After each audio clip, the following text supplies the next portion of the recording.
kami sung tang singในคณะเมื่อในคณะขึ้นมาสับเลียงในไล่แคมอภิอันเลอมันในคณะอภิซีซั่นค่ะอันเลอภายดังในคณะดังเลอในคณะค่ะดังในก็ข้าก็ไปละเฮ็ดเสอิดค่ะตัวเฮ็ดเมียเหลียวไว้ค่ะนะเอาค่ะบ่อนเฮาขามาต้วยกันค่ะว่าเฮาขาโหลเฮ็ดสังหลายในคันนะขามาเตือนค่ะเอาข่าวทั้งสุดบ่อนเฮาขามาต้วยกันดีเที่ยวในสุดๆค่ะดี10ในค่ะนะกับนำมันได้มีใครเหมือนกันไว้เป็นสวัสดิ์เที่ยวมันเหมือนกันในกูก็ด้วยดี10ว่า20ว่าจังได๋ก็ไล่จังได๋ค่ะนะ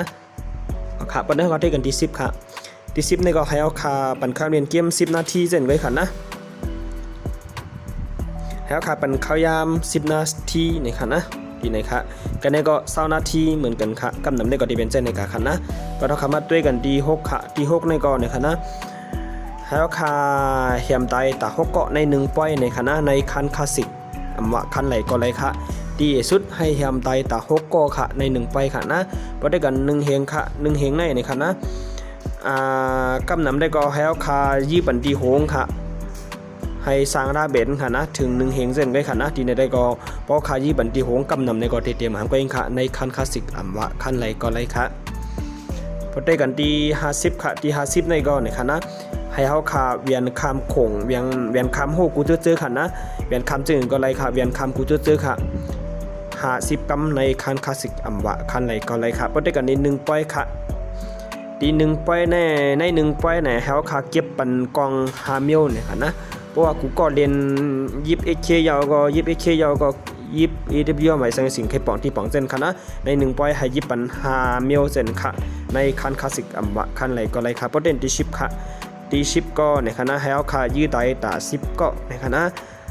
ทีนี้ในมือเขาตึกเรียนก็ดีอำนั้นเฮาคำหมู่บ่ให้แลเตียนคำหันเฮาก็ดีในคณะให้เอาค่ะยืดดังหลังเขาเส้นค่ะตา10กำเส้นค่ะในคันคลาสสิกอำว่าคันไหลก็ไหลค่ะประเด็นที่5ค่ะที่5ในคณะให้เฮาขาเวียนลงจอมอ้อยกอขานั้นเต็กลงจอมเขาในคณะเต็กลงจองค่ะนะจอมเขาตะหากำในคณะบ่เต้นที่ในค่ะที่5ในซ้ำให้เฮาขาห้องได้ก็ลงจอมเฮาขาตะหากำในคันคลาสสิกอำว่าคันไหลก็ได้ค่ะบ่ด้วยกันที่8ค่ะที่8ในคณะให้เฮาขาเรียนจอมได้ก็ตะ8ไว้ในคันไหลก็ไหลนะคะบ่เต้นที่50ทั้งค่ะที่50ในมันจะมีเมื่อไกตั้งเหนือก็50กันในก็50ค่ะที่มี2เมลค่ะนะให้เอาขาเหี่ยมไตแต่50ก็ในคันคลาสสิกอำว่าคันไหลก็ไหลนี่ก็เส้นค่ะเพราะใน2ปากหน้าที่ก็เดี๋ยวที่2ปากในกะกำนำก็ได้เป็นให้เอาขาปั่นข้ามเรียนเกียมไว้ค่ะนะเรียนเกียมก็หน้าที่ในถึงค่ะที่2ปากก็เหมือนกันค่ะแล้วก็ที่2ปากในปั่นข้ามเรียนเกียม2ปากหน้าที่ก็ได้ยาวก็เองค่ะนะที่15,000ในซ้ำให้เอาขาใจเรียนหางเฮือนนั่นค่ะนะใจเรียนใจแคบเงินหางเฮือนนั่นค่ะก็สร้างเฮือนนั่นใจจะนั้นซื้อของเสื่องก็ดีค่ะตาม15,000นะคะนะทีนะครับบ่ได้กันที่10ค่ะที่10ก็ให้เอาค่ากว่าเวียนลงเนินหลังเฮือนค่ะนะกว่าลงเนินหลังคามันค่ะเนินหลังเฮือนอันเป็น3หลังร่วมกันค่ะจึงก็ดีค่ะในคันหลานอำนั้นในคันลิมิต2มิลในค่ะกว่าลงปันตีเนื้อหลังเฮือนมันตะ10กำนี่ค่ะนะบ่ได้กันที่7ค่ะที่7ก็ให้เอาขาหับได้ก็หมายถึง7เกาะเส้นค่ะนะเดี๋ยวก็ที่24ค่ะให้เอาขาเต็กไล่ได้ก็ขาขึ้น24กำเส้นค่ะบ่ได้กันที่20ค่ะปั่นข้าวในเกม20วันค่ะเล่น10ไว้ในคณะเล่น10ไว้ตั้งแต่วันเสาร์ถึงวันอาทิตย์ในคณะตั้งแต่วันเสาร์ถึงวันอาทิตย์ค่ะใน3วันในให้เล่นตะ10ไว้ค่ะเพราะเป็นไผ่ใต้ก็ให้เอาขาเล่นวันตั้งแต่วันเต้าจ่าถึงวันสะดิดังในคณะ3วันค่ะบ่ได้กันที่10ทั้งค่ะที่10ก็ให้เอาขาส่ง PP ปั่นได้ก็ค่ะตา10เกาะค่ะตี1เฮงค่ะตี1เฮงก็ให้เอาค่ะลุยนำให้มีด่างถึง1เฮงค่ะนะลุยนำค่ะประเด็นที่2ค่ะที่2ก็ใน1ป้อยให้เอาค่ะเก็บปันใน1ป้อยในมันจะมี5ค่ะนะเล่นตา5ป้อยค่ะ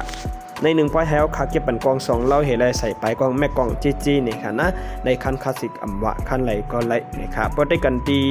60ค่ะให้เอาค่ะปั่นข้ามเล่นเกม60นาทีเสร็จก็ค่ะเดี๋ยวที่ในกาเดมือนั้นหมดค่ะนะให้เอาค่ะปั่นข้ามเล่นเกม60นาที1ปักนาที2ปักนาทีนี่ค่ะนะก็จะมีเจนค่ะตรงนั้นค่ะเดี๋ยวเจนในกาได้ก็อำโดเฮ็ดสังเอาค่ะจะมีตั้งใจในสุดๆนี่ค่ะนะตั้งใจในสุดๆเตียน PIAT นะคะ